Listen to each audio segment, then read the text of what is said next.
Section 71 of In the Nursery of My Bookhouse. Recording by Tara Dow. In the Nursery of My Bookhouse, edited by Olive Beaupre Miller. A Quick Running Squash by Alyssa Aspinwall. Charles owned a garden. One morning his father called him and, pointing to 4 stakes driven in the ground, which certainly had not been there the night before, said, "All the land within those 4 stakes is yours, your very own." Charles was delighted, and thanking his dear father, ran off to get his little cart, for he wished at once to build a stone wall about his property.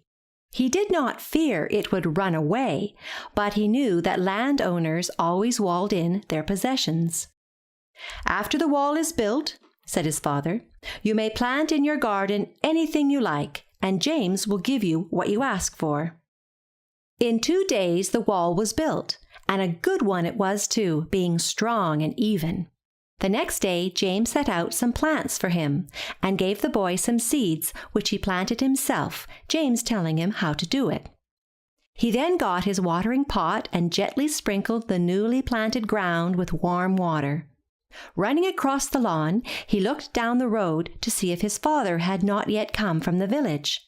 His father was nowhere to be seen, but coming down the road was a most remarkable-looking man. He was tall and thin, and had bright red hair which had evidently not been cut for a very long time.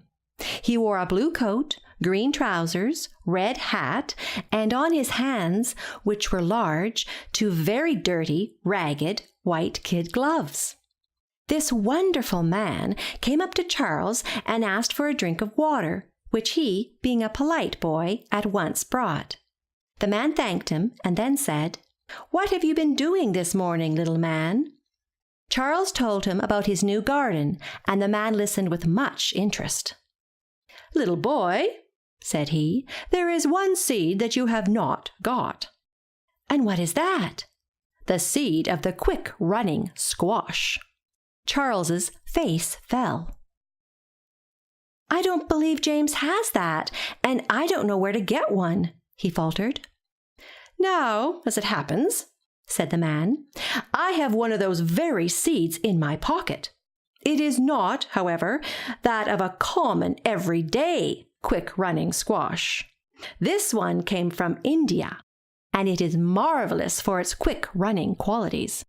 You have been kind to me, little boy, and I will give it to you." And with a peculiar smile, this strange man produced from his pocket, instead of the ordinary squash seed, an odd, round, red seed, which he gave to Charles, who thanked him heartily and ran to plant it at once. Having done so, he went back to ask when the quick-running squash would begin to grow. But the man had disappeared, and although Charles looked up and down the dusty road, he could see nothing of him. As he stood there, he heard behind him a little rustling noise, and turning, saw coming toward him a green vine. He had, of course, seen vines before, but never had he seen such a queer one as this. It was running swiftly towards him, and on the very front was a round yellow ball, about as big as an orange. Charles, looking back to see where it came from, found that it started in the corner of his garden.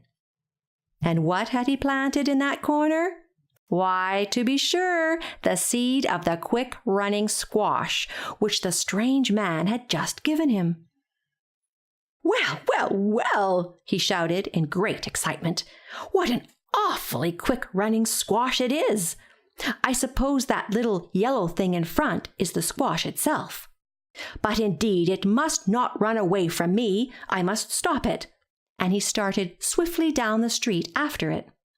But alas, no boy could run as fast as that squash, and Charles saw far ahead the bright yellow ball, now grown to be about the size of an ordinary squash, running and capering merrily over stones, big and little, never turning out for anything, but bobbing up and down, and waving its long green vine like a tail behind it.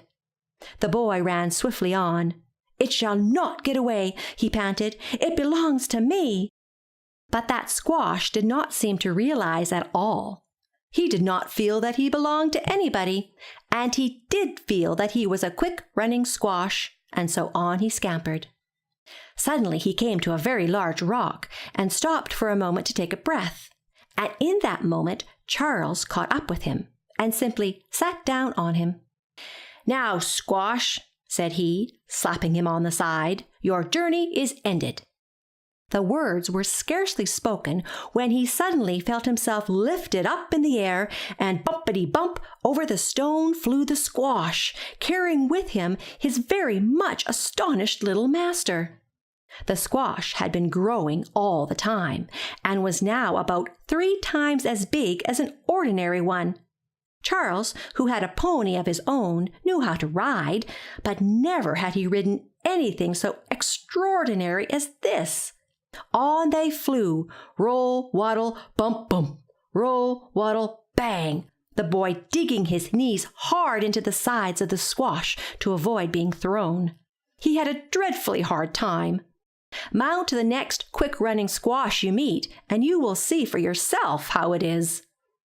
To Charles's great delight, he now saw his father coming toward him, riding his big white horse, Nero, who was very much frightened when he saw the boy on such a strange yellow steed. But Nero soon calmed down at his master's voice, and turning, rode along beside the big squash, although he had to go at full speed to do so. Gallopity-gallop went Nero, and bumpity-bump went the squash. Papa lost his hat. Charles had parted with his long before. "What are you doing, my son, and what is it you are riding?" asked his father. "A quick-running squash, Papa," gasped Charles, who, although bruised, refused to give up the squash, and was still pluckily keeping his seat. "Stop it! Oh, do stop it, Papa!" His father knew that this could be no ordinary squash, and saw that it evidently did not intend to stop. "I will try to turn it and make it go back," he said.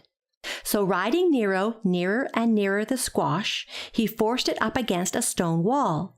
But instead of going back, this extraordinary squash jumped with scarcely a moment's hesitation over the high wall and went bobbing along into the rough field beyond.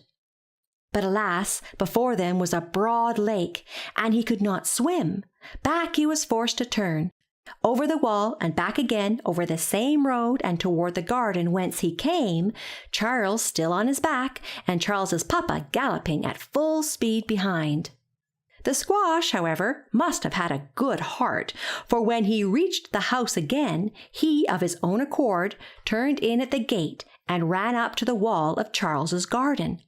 There he stopped, for he was now so big that he could not climb walls, and indeed, had he been able to get in, he would have filled the little garden to overflowing, for he was really enormous.